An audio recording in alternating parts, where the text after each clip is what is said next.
ওকে, আজকে unit 1 introducing on another already আমরা এটা পড়ে ফেলেছি, তাই না?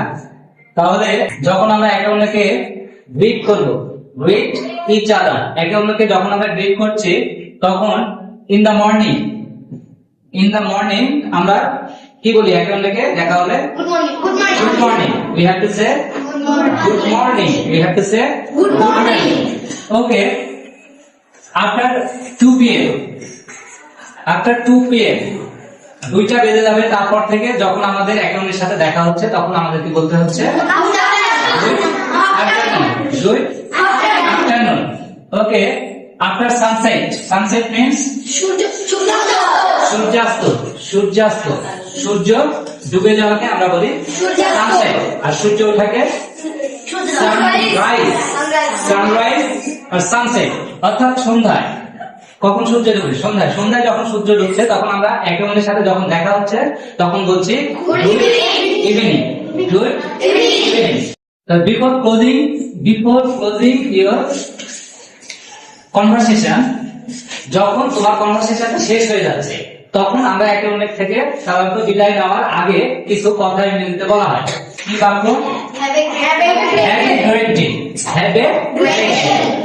তবে কনভারসেশনে ক্লোজিং এর সময় অর্থাৎ কথোপকথনের শেষের দিকে আমরা এটা বলে তারপরে বিদায় নিই, তাই না? একে অন্যের থেকে বিদায় নিই। তাহলে হ্যাভ এ গ্রেট ডে এর মানে কি?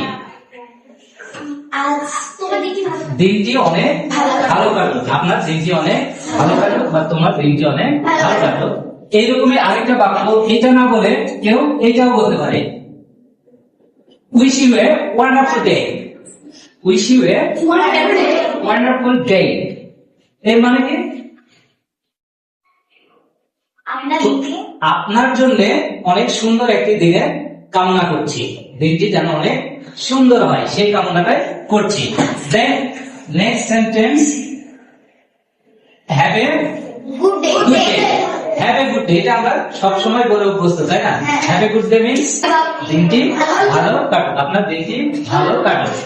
হ্যাভ এ নাইস ডে, দিনটি আপনার অনেক ভালো কাটুক। দেন এনজয় ইওর ডে, দিনটি আপনি উপভোগ করুন, দিনটি আপনি উপভোগ করুন। এভাবে আমরা একে অন্যকে ক্লোজিং কনভারসেশনে অর্থাৎ কথোপকথনের শেষের দিকে এসে একে অন্যকে গ্রিট করি, তাই না?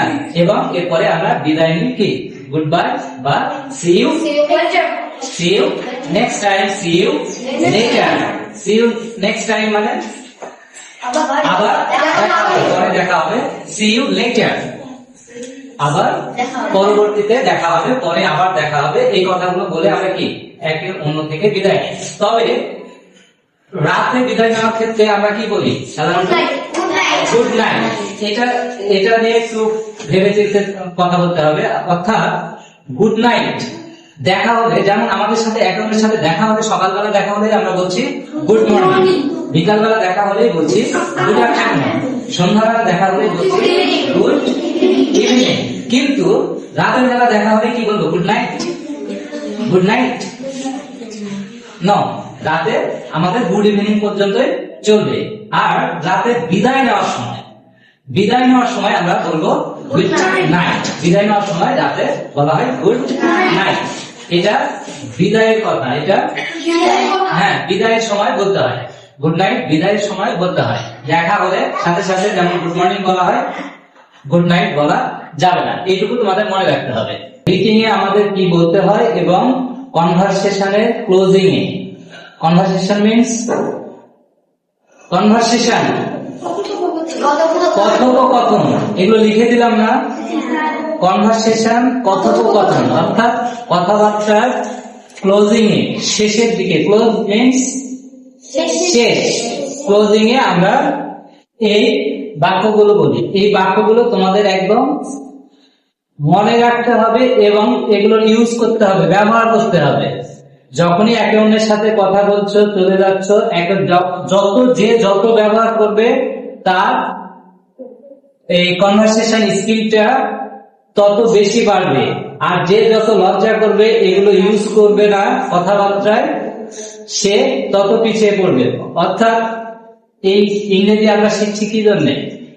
টু কমিউনিকেট ইচ আদার, একে অন্যের সাথে কথা বলার জন্য, তাই না? তাহলে ইংরেজি পড়ে যদি ইংরেজিতে কথাই না বলতে পারি, তাহলে এই ইংরেজি কি কোনো ভ্যালু থাকবে, মূল্য থাকবে? এটা ভ্যালুলেস হয়ে যাবে। অর্থাৎ তাই আমরা ইংরেজি যতটুকুই শিখবো, আমরা এটাকে ব্যবহার করব, একে অন্যের সাথে ব্যবহার করব। মেক এ ক্লোজ ফ্রেন্ড, ভালো ফ্রেন্ড তৈরি করো, একে অন্যের সাথে কথা বলো, try to speak in English, ইংরেজিতে কথা বলার চেষ্টা করো। তাহলেই দেখবে এক সময় তুমি অনর্গল ইংরেজিতে কথা বলতে পারছো।